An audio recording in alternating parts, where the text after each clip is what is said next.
selama Mas Purban kerja di pabrik, pernah mengalami pelanggaran hak enggak?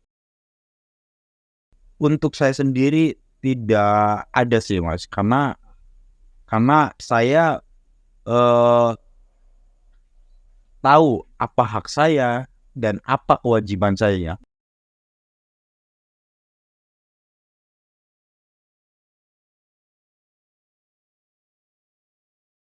Nah, Mas Purban, kita bicara soal calon-calon para pekerja ya.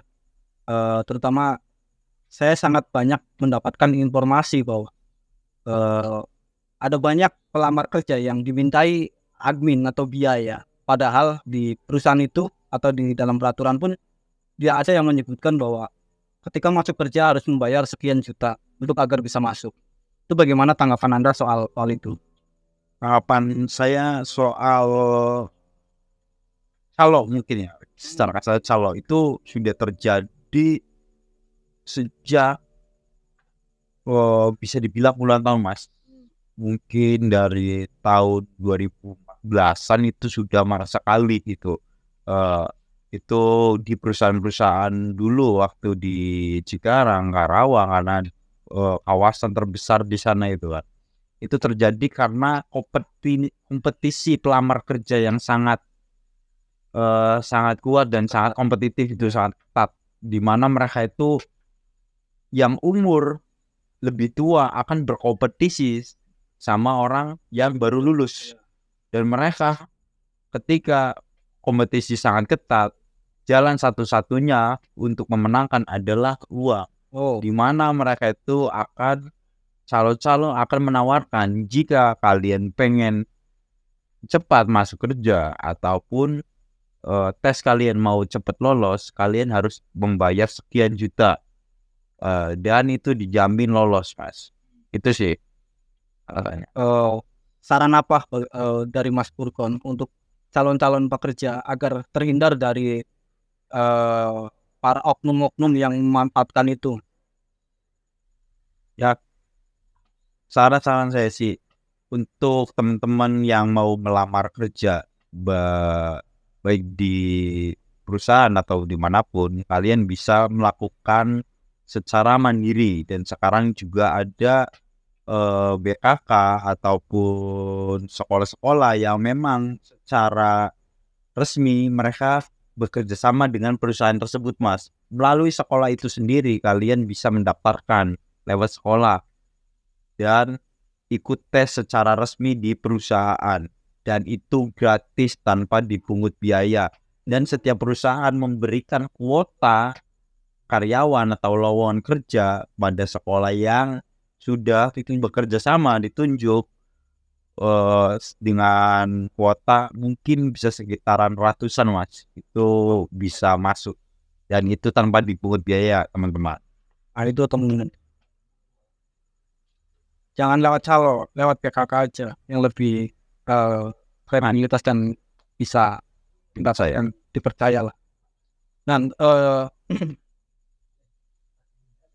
apa sih solusi untuk mengatasi permasalahan-permasalahan yang ada di buruh, Mas? Karena kan saya tadi Mas Purkon menjelaskan banyak sekali persoalan-persoalan permasalahan eh, buruh yang saat ini ada di apalagi di wilayah Losari ya teman-teman, sudah sekarang berbanyak pabrik dan teman-teman juga perlu perlu pendidikan tentang buruh, bagaimana mendapatkan haknya dan apa solusinya Mas Purkon ketika permasalahan itu sangat kompleks bagi teman-teman buruh. solusi yang pertama sih, kita untuk teman-teman eh buruh itu sendiri, baik di Brebes ataupun dimanapun kalian berada, eh kita semangat untuk belajar tentang buruh, tentang hak-hak buruh. Di mana kita belajar? Kalian bisa belajar di serikat kalian masing-masing. Di situ terbuka lebar pengetahuan tentang buruh. Kalian bisa belajar tentang hak-hak buruh apa aja. Kalian bisa nanti juga tahu apa yang harus kalian lakukan apa yang kalian harus kerjakan dan apa yang kalian harus tuntut hak-haknya. Itu sih. Itu teman-teman. Sekilas kita tentang guru, tentu sangat banyak persoalan-persoalan yang teman-teman hadapi juga, terutama para guru-guru perempuan. Karena bagaimanapun ke depan juga akan sangat banyak sekali audiotopic yang akan berdiri di wilayah Losari, utama. Persiapkan teman-teman untuk agar lebih memahami tentang. Mungkin itu saja Mas Furkon. Ya. Kita bincang-bincang malam soal buruh, karena bagaimanapun Losari juga banyak pekerja buruh. Karena bicara buruh bukan soal di pabrik saja teman-teman. LC, terus apalagi Mas Furkon? Bawah, Indomaret, Alfamaret, gitu. Semua yang Buruh itu masuk buruh apa enggak? guru itu adalah orang yang memberikan jasa dengan kemampuannya dan tenaganya kepada seseorang yang memberikan dia pekerjaan dengan balasan upah. Upah itu berarti bisa uang, bisa barang dan lain-lain sesuai kesepakatan mereka, Mas. Jelas tentang buruh teman-teman.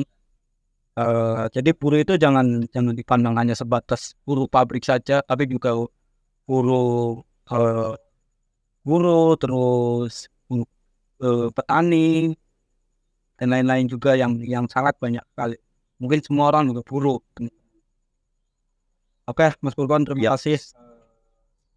Sampai jumpa teman-teman. Kita akan ketemu lagi di Buletin Losari di episode selanjutnya. Terus tontonin di Losari.